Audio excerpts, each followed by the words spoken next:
अगर एक मुल्क या इवन कोई घर का सरबराह कर्ज लेकर अपना घर या मुल्क चलाता है तो वो एक वक्त तबाही के दाने पर आ जाता है।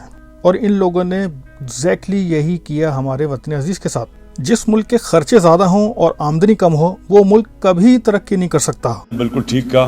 तो इस वक्त हमारी आमदनी कम है और खर्चे ज़्यादा। इस वक्त हमारा खर्चे हैं तकरीबन 9,000 अरब रुपीस और आमदन 5,000 अरब रुपीस। तो गैप है तकरीबन 4,000 अरब रुपीस का। तो अब अंदाजा करें बेड़ा गर्क ये करके गए और गालियां खाए इमरान खान। तो आइए जानते हैं इस वीडियो में कि ये हाल हमारा कैसे हुआ और क्यों हुआ। इससे पहले कि हम आगे चलें आपसे गुजारिश है कि kindly subscribe the channel and share the video. तो करना। अगर हम पीछे जाएं तो 1947 से 2008 तक economy wise everything was under control. तो हमारा बेड़ा गर्क जो हुआ वो 2008 से 2018 के दरमियान हुआ। इस पे तो कोई दो राय हो ही नहीं सकती है। अब एक मिनट ठहर तो जाओ भाई, पटवारियों भाई सुन तो लो। पहले सुनते नहीं है, बस ये गालियां देना शुरू कर देते हैं। आप कमेंट्स में देखें खूब गालियां आना शुरू हो जाएंगी। पहले सुन लें फिर आपको जो बेहतर लगे वो करिएगा, ठीक है ना। तो 2008 से 2018 का अरसा जो था वो हमारे लिए डेकेड ऑफ डार्कनेस भी कहें तो बिल्कुल बजा होगा। मैं आपसे एग्री करता हूँ। तो 1947 से 2008 तक हमारा कर्जा था 6,000 अरब रुपीस। और डोंट फॉरगेट ये 6,000 अरब रुपीस हमने ये 61 साल में लिए। 61 साल में 6,000 रुपीस लिए, जो कि कुछ नहीं है। अगर हमने अचीव क्या किया, इसमें हमने इस्लामाबाद जैसा शहर खड़ा कर दिया, गवादर हासिल किया, one of the best army in the world हमने खड़ी कर दी, मोटरवे बना दी, एयरपोर्ट्स बना दिए। ये सब हुआ 6,000 अरब रुपीस में।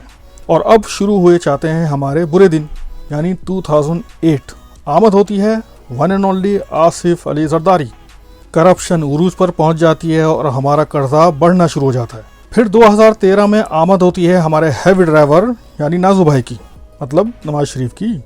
और जब इन दोनों का इक़्तिदार 2018 में एंड होता है तो पाकिस्तान का कर्जा कितना हो जाता है?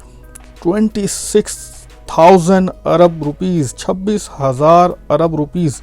और याद रहे पिछले 61 सालों में हमने टोटल 6,000 कर्जा लिया था, जिससे हमने पूरा मुल्क खड़ा कर दिया था। और इन्होंने 10 साल में 20,000 अरब खा गए और मुल्क में टके का काम नहीं हुआ।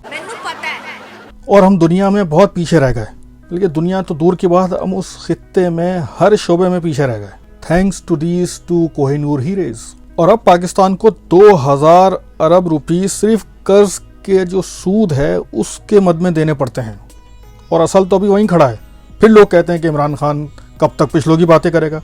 भाई क्यों ना करे, अंत मचा के चले गए। स्पेशली एंकर पर्सन तो बस पीछे पड़े हैं। बस छोड़ दो पीछे वालों को, जो हुआ सो हुआ, आगे चलो। क्योंकि इनको भी तो बहुत खाने को मिलता था, इसलिए बोलते हैं भूल जाओ। भाई क्यों भूल जाओ, हिसाब देना पड़ेगा। भाई गुस्सा नहीं कर यार छोड़ दो मिट्टू भाई, क्यों नहीं गुस्सा करें यार। मुल्क की ऐसी तैसी करके चले गए ये सब मिलके। अब सबको कुछ खाने को नहीं मिल रहा है तो अब सर चढ़ चढ़ के दौड़ रहे हैं। सॉरी थोड़ा गुस्सा आ गया था। बातें भी तो ऐसी होती हैं भाई। देखे ना गैर जरूरी किस्म के बिजली घर बनवा दिए जिसकी हमें ज़रूरत ही नहीं थी। भाई आप डैम बनवाते, सोलर पैनल्स पर काम करते, विंड मिल्स लगवाते, मगर नहीं, गैर ज़रूरी बिजली घर बनवा दिए जिनकी पेमेंट भी हमने डॉलर्स में करनी है। और ये सब बिजली घर इनके जान पहचान के लोगों के, इनके अजीज़ कारब के बिजली घर हैं, इन्हीं को पेमेंट करनी है। और पेमेंट आपको पता है कितनी होती है इनकी? 1,000 अरब रुपीज़ इनको देने, भले ये बिजली बनाए या ना बनाए। इस किस्म के गैर ज़रूरी कॉन्ट्रैक्ट किए इन्होंने। अब 2023 तक ये पेमेंट पहुँच जाएगी 1,500 अरब रुपये तक।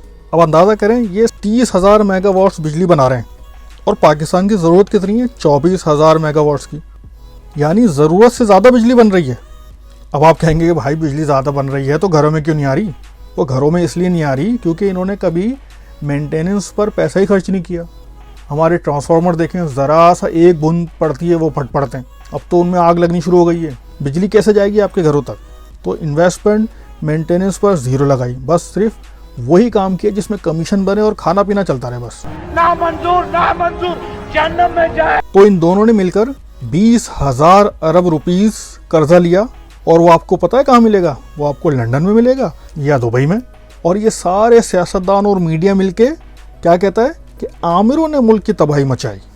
भाई पिछले 13 सालों से पीपी सिंध में मौजूद है और हाल देखें ज़रा वहाँ का। और ये शख्स मुल्क को सही करना चाहता है, सही राह पे चलाना चाहता है, मगर इसका कोई साथ देने को तैयार नहीं है क्योंकि सबको पुराना सिस्टम सूट करता है। मीडिया को नवाज शरीफ की याद सताई जा रही है। मीडिया तो सुबह शाम बस इसी दुआ में लगा पड़ा है कि किसी तरीके से इमरान खान की तोपों में कीड़े पड़ जाएं। मीडिया आवाम तक सही फैक्ट्स एंड फिगर पहुंचाता नहीं है, बस इनको तो पैसे बनाने की पड़ी है और ये सारे चैनल्स पैसे बनाने के लिए आए हैं। और जब पैसा बनाना है तो आपको बैड न्यूज़ देनी पड़ेगी, क्योंकि bad news is the news and good news is no news. I agree. यकीन करें, पाकिस्तान स्लोली बट श्योरली अपने पैरों पर खड़ा हो रहा है। खान ने इकोनॉमी सही कर दी है, आम लोगों के लिए इकदाम किए जा रहे हैं, एहसास प्रोग्राम है, दुनिया भर में तारीफ हो रही है इस प्रोग्राम की, हेल्थ कार्ड इशू किए जा रहे हैं, पूरी दुनिया को इसने हैरान कर दिया है, इन्वेस्टमेंट आ रही है, electoral reform is just round the corner, overseas Pakistani खुश हैं, लाखों डॉलर भेज रहे हैं हर महीने। अब आप कहेंगे भाई महंगाई तो वहीं की वहीं है, तो प्लीज़ थोड़ा टाइम दें। 74 साल के माफियाज बैठे हुए हैं, ये भी 3 साल के अंदर आप कह रहे हैं कि सब कुछ सही हो जाए। जहां हमने इनको 35 साल दे दिए, तो कम से कम इमरान खान तो 2 टर्म्स तो दें। 2 साल ये रह गए, 5 साल और, तो इंशाल्लाह देखिएगा पाकिस्तान बहुत ज़्यादा तरक्की कर चुका होगा। अगर नहीं तो फिर जिस तरह हम इनकी क्लास ले रहे हैं, इस तरह हम खान की भी क्लास लेंगे। आप भी यहीं हैं, हम भी यहीं हैं। तो let's hope for the best. आपने सबसे पहले घबराना नहीं है। So thank you so much for listening to me.